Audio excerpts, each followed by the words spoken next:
Captain Marcus Reed stood before the assembled council of the Valtherian Empire, his jaw clenched tight enough to crack teeth. The translation device embedded in his collar converted the clicking, whistling language of the aliens into something his brain could process. But understanding the words did not make them any easier to accept. "You will marry Princess Lyra, the youngest daughter of Empress Valna," announced High Counselor Vex, his crystalline eyes reflecting no emotion. "This is the price of peace between our worlds." Marcus had come to negotiate a trade agreement, not to become a political pawn in some cosmic marriage arrangement. His ship, the Endeavor, had been the first human vessel to make peaceful contact with the Valtherian fleet 3 months ago. Now he found himself trapped in a web of alien politics he barely comprehended. The princess in question stood to the left of the council, her slender form draped in flowing robes that shimmered like oil on water. Unlike the other Valtherians, with their sharp, angular features and pale blue skin, Lyra possessed an almost delicate appearance. Her eyes, large and violet, met his for just a moment before she looked away. She seemed no more pleased about this arrangement than he was. "With respect, Counselor, I cannot agree to this," Marcus said, keeping his voice steady. "Marriage is not something humans enter into lightly, especially not as part of a political arrangement." Vex tilted his head in a gesture Marcus had learned meant dismissal. "Your species seeks an alliance. Your military is weak, your territory small. The Kryn Dominion expands toward your borders even now. Without our protection, humanity will be consumed within a decade." Marcus hated that the alien was right. The Kryn had devastated 3 colony worlds already, and Earth's defense fleet stood no chance against their technological superiority. The Valtherians were the only power in this sector capable of deterring Kryn aggression. Why marriage? Marcus asked. Why not a simple treaty? "Because treaties can be broken," Empress Valna said, speaking for the first time. Her voice carried the weight of centuries. "Because the Kryn respect only blood bonds. If Princess Lyra is married to a human representative, they will see your species as part of our family. They will not dare strike at you without risking war with us." The logic was sound, even if everything in Marcus rebelled against it. He thought of the millions of humans living in the outer colonies, the children who would grow up under Kryn occupation if he refused. He thought of his own sister on Europa Station, her 2 young daughters who sent him drawings of spaceships. "I need time to consider," he said. "You have until sunset," Vex replied. "That is 4 of your hours." Marcus spent those hours walking the crystalline gardens of the Valtherian Palace, trying to find any alternative path forward. His communication officer, Lieutenant Brooks, had sent urgent messages back to Earth Command, but responses would take weeks to arrive, given the distance.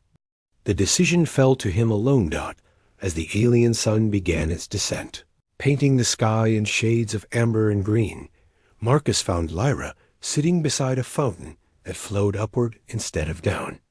She looked up at his approach, but did not speak. "Do you want this?" Marcus asked, dispensing with formality. Lyra was quiet for a long moment. "Want is not relevant. I am the youngest of 7 daughters. I have no claim to power, no political value, except as a bargaining piece. At least this marriage serves a purpose greater than myself." "That does not answer my question." "No," she admitted. "I do not want this. But I will do my duty, as you will do yours." Marcus sat down beside her, watching the water defy gravity. "Where I come from, marriage is supposed to be about love, about choosing your partner." "How naive," Lyra said, though her tone held no judgment. "Among my people, marriage has always been about alliance, about strengthening the family. Love, if it comes, is a pleasant bonus. That sounds lonely." She turned to look at him fully, and he saw something flicker in her violet eyes. "Sadness, perhaps." "Yes, it is. They sat in silence until the sun touched the horizon. Then Marcus stood, offered his hand to help Lyra to her feet, and together they walked back to the council chamber to accept their fate. The wedding ceremony was brief and alien, conducted in a language Marcus barely understood. He wore his dress uniform. Lyra wore white robes that seemed to absorb light. They spoke vows that meant little to either of them, and when it was done, they were bound together by laws neither had written. The first weeks were awkward. Lyra moved into quarters aboard the Endeavor, which would serve as neutral ground between their two species. She kept to herself, reading Valtherian texts on a holographic display, rarely speaking unless spoken to first. Marcus threw himself into his work, coordinating with both human and Valtherian officials to establish the framework of their alliance. But proximity bred familiarity. Marcus discovered that Lyra found human food fascinating, especially coffee, which produced an amusing reaction in Valtherian physiology that made her eyes change color. Lyra learned that Marcus played chess in his spare time and challenged him to games using Valtherian rules, which added 3 dimensions to the board and pieces that could teleport. 2 months after the wedding, everything changed. The Kryn launched a surprise attack on a joint human Valtherian research station in the Theta sector. The assault was brutal and swift. By the time the Endeavor arrived with a Valtherian battle group, the station was already falling. Marcus took a strike team down to evacuate survivors, while Lyra coordinated rescue efforts from the ship. What he found in the shattered corridors of the station was carnage. Kryn soldiers showed no mercy, killing scientists and guards alike. Marcus and his team fought their way through 3 decks, pulling wounded people from the wreckage. They found a group of researchers trapped in a sealed laboratory, Kryn forces cutting through the door. Marcus and his team engaged, but they were outnumbered. Just as the situation looked hopeless, the Kryn soldiers suddenly stopped, clutched their heads, and collapsed. Marcus looked up to see Lyra standing at the end of the corridor, her eyes glowing with an inner light. He had not known Valtherians possessed psychic abilities. She had never mentioned it. "Go," she said, her voice strained. "I cannot hold them long." They evacuated everyone and returned to the ship.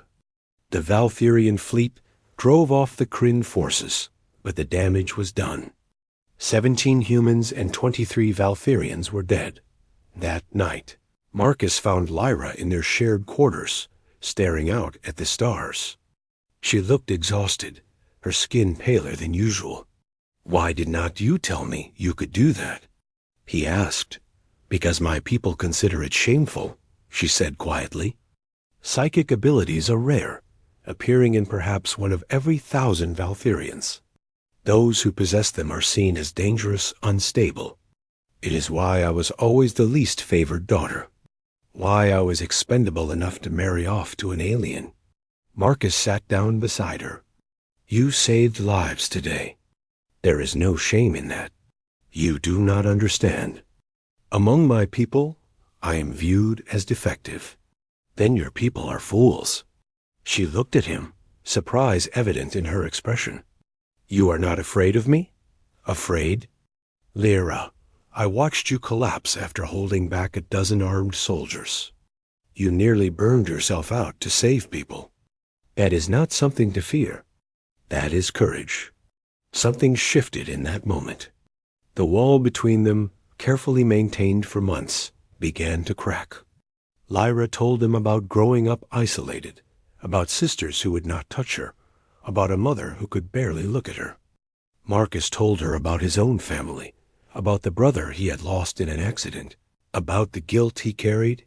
They talked until the ship's artificial dawn cycle began.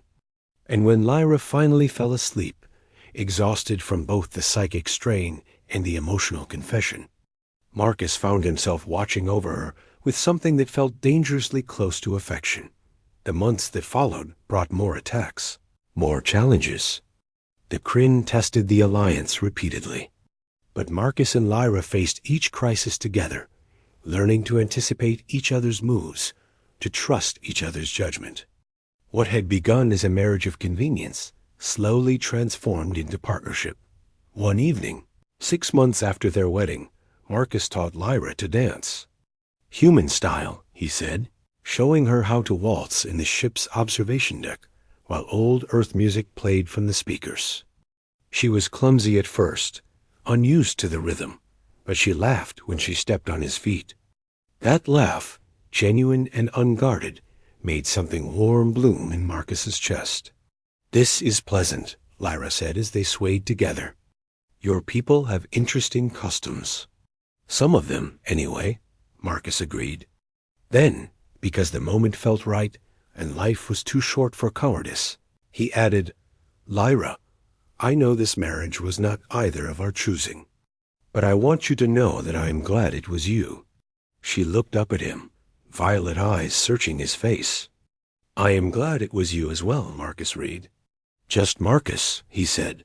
"Marcus," she repeated, and kissed him. It was not the kiss of political alliance or diplomatic necessity. It was the kiss of two people who had found something unexpected in the darkness of space, something neither had been looking for, but both desperately needed. When they finally pulled apart, Lyra smiled. "Everything changed," she said softly. "Yes," Marcus agreed. "It did." And somewhere in the vast expanse of the galaxy, two species found their futures intertwined, not just by treaty or necessity, but by the simple human truth that love can.